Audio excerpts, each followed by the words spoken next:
अब आ जाओ सेकेंड प्रॉपर्टी पे। सेकेंड प्रॉपर्टी क्या बोल रहा है कि if a to the power m is equal to null and a to the power m minus one is not null. ठीक है, तो हम यहाँ से क्या कर सकते हैं कि a टू द दोनों साइड इस मैट्रिक्स इक्वेशन में हमने दोनों साइड क्या किया, a मैट्रिक्स से प्री मल्टीप्लाई कर दिया। तो हमें क्या पता चल गया, a to the power m plus one वो भी नल हो जाएगा। अब a to the power m plus one null हो गया, फिर ऐसे प्री मल्टीप्लाई कर दिया तो a to the power m plus two भी नल हो जाएगा एंड सो ऑन। तो इसको हम ऐसे भी लिख सकते हैं कि अगर a to the power m एक नल मैट्रिक्स हो गया तो यहाँ से हमें क्या पता चला कि a to the power k भी नल मैट्रिक्स होगा for all k is greater than equal to m। अभी मैंने बोला ना कि अगर तुम्हें पता चल गया कि a मैट्रिक्स एक निलपोटेंट मैट्रिक्स है तो इस बात को लेकर हम कंफर्म हो गए कि जब हम a पर पावर बढ़ाते जाएंगे तो कभी ना कभी वो एक नल मैट्रिक्स के इक्वल आ जाएगा। सपोज दैट हमने a to the power 4 calculate किया, a to the power 2 calculate किया वो नल नहीं आया, 3 कैलकुलेट किया वो भी नल नहीं आया, 4 कैलकुलेट किया नल आ गया। तो एक बार जब a टू द पावर 4 नल आ गया तो 5 ले लो, 6 ले लो, 7 ले लो, बढ़ाते जाओ वो क्या आएगा, नल ही आएगा। इसी बात को यहाँ लिखा हुआ है, ये ऑलरेडी अभी मैंने इससे पहले भी बोल दिया। ठीक है, अब थर्ड पॉइंट पे आ जाओ। थर्ड पॉइंट में क्या बोल रहा है, if a is a nilpotent matrix, sorry not nilpotency, a is a nilpotent matrix of order n। अगर हमारा a निलपोटेंट मैट्रिक्स है n ऑर्डर का, not n, this is m। ठीक है, क्लियर, अपने नोट में तुम इसे करेक्ट कर लेना। अगर a हमारा एक निलपोटेंट मैट्रिक्स है m ऑर्डर का तो क्या होगा, a to the power m एक नल मैट्रिक्स होगा। तो यहाँ से हमने क्या किया, दोनों साइड डिटर्मिनेंट ले लिया।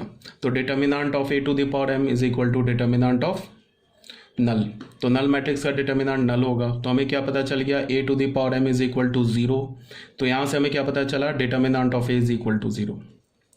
तो यहाँ से हमें क्या पता चला कि अगर हमारे पास कोई भी मैट्रिक्स a दे रखा है, ठीक है ना, और अगर वो एक निलपोटेंट मैट्रिक्स है तो उसका डिटर्मिनेंट हमेशा 0 होगा। ये बात की गारंटी है। किसी भी निलपोटेंट मैट्रिक्स का अगर तुम डिटर्मिनेंट कैलकुलेट करोगे तो वो हमेशा 0 के इक्वल ही आएगा। ठीक है, तो यहाँ से क्या बोला जा रहा है कि determinant value of A nilpotent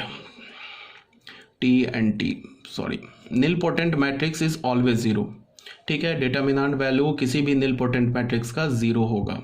second, ये क्या इंप्लाई कर रहा है, nilpotent matrix is always a singular matrix. ठीक है, अगर किसी भी निलपोटेंट मैट्रिक्स का डिटर्मिनेंट 0 होगा तो वो हमेशा एक सिंगुलर मैट्रिक्स होगा, इसमें भी कोई प्रॉब्लम नहीं है। अगर सिंगुलर है तो इसका मतलब क्या है, inverse of A nilpotent matrix does not exist. तो किसी भी निलपोटेंट मैट्रिक्स का इनवर्स एग्जिस्ट नहीं करेगा।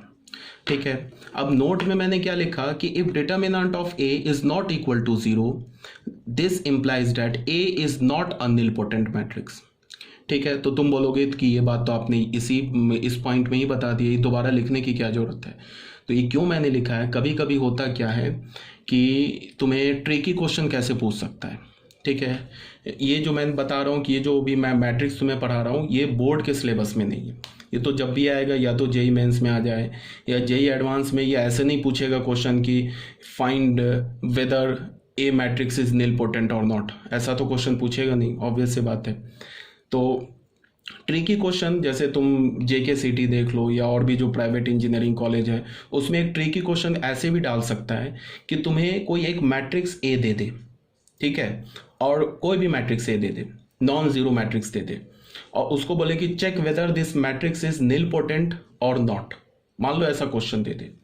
ठीक है, तो हम क्या करेंगे, कुछ बच्चे क्या करेंगे कि आंख बंद करके पहले a टू द पावर 2 निकालेंगे, 3 निकालेंगे, 4 निकालेंगे, 5 निकालेंगे, वैसे कैलकुलेट करना शुरू कर देंगे और पता चला a टू द पावर 2 पे भी 0 नहीं आया, 3 पे भी नहीं आया, 4 पे भी नहीं आया। ठीक है, तो ये बड़ा जो हमारा मेथड है ये तो ऑब्वियस सी बात है कि करना एक मूर्खता होगा।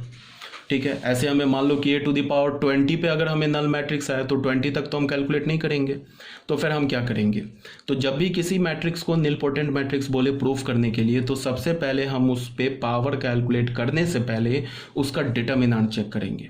ठीक है, तो हमें अगर मान लो कि ए मैट्रिक्स को बोल रहा है कि check whether it is nilpotent और नॉट, और हमने उसका डिटर्मिनेंट चेक किया और डिटर्मिनेंट पता क्या हमें पता चला कि वो नॉन जीरो आ गया, मान लो डिटर्मिनेंट वैल्यू 2 आ गया, तो यहीं से हमें पता चल गया कि डिटर्मिनेंट वैल्यू 2 आ गया तो मैट्रिक्स निलपोटेंट हो ही नहीं सकता। तो हम वहाँ से आंसर क्या बोल देंगे, matrix A is not a nilpotent matrix. ठीक है। अब सुनो, determinant is not equal to 0 इस बात को इम्प्लाई कर रहा है कि वो मैट्रिक्स निल पोटेंट नहीं है, बट अगर निल पोटेंट है तो डिटर्मिनेंट 0 आ जाएगा। ठीक है, अगर निल पोटेंट है तो डिटर्मिनेंट 0 आ जाएगा, बट डिटर्मिनेंट के 0 आने से तुम उस मैट्रिक्स के का इंडेक्स नहीं फाइंड आउट कर सकते। इंडेक्स ऑफ निल पोटेंसी बोले निकालने के लिए, तो वो वहाँ से नहीं तुम फाइंड आउट कर सकते हो। ठीक है ना। अगर हमें डिटर्मिनेंट वैल्यू 0 आ गया तो फिर हमें कैलकुलेट करना होगा a⁴ 2 3 4 कैलकुलेट करने के लिए इंडेक्स अगर हमें निकालना है, क्वेश्चन में इंडेक्स भी पूछ रहा है, तो फिर हमें कैलकुलेशन करना होगा। फिर यहाँ पे कॉमन से सेंस है कि ऐसा नहीं है कि a पे पावर 18 पे 17 पे आके नल होगा, वो या तो 2 पर या तो मैक्सिमम 3 पर नल हो जाएगा। ठीक है ना, अगर इंडेक्स से रिलेटेड क्वेश्चन है तो। अगर सिंपल बोल रहा है कि चेक वेदर निल पोटेंट और नॉट, ठीक है, तो हम सबसे पहले डिटर्मिनेंट कैलकुलेट किया, नॉन जीरो आ गया, तुरंत बोल दिया A is not a nilpotent matrix. इसीलिए ये नोट्स लिखवाया। ठीक है, ये जो नोट लिखवाया ना इसीलिए लिखवाया है कि बस तुम्हें याद रहे। कोई बात नहीं, यहाँ तक क्लियर होगा।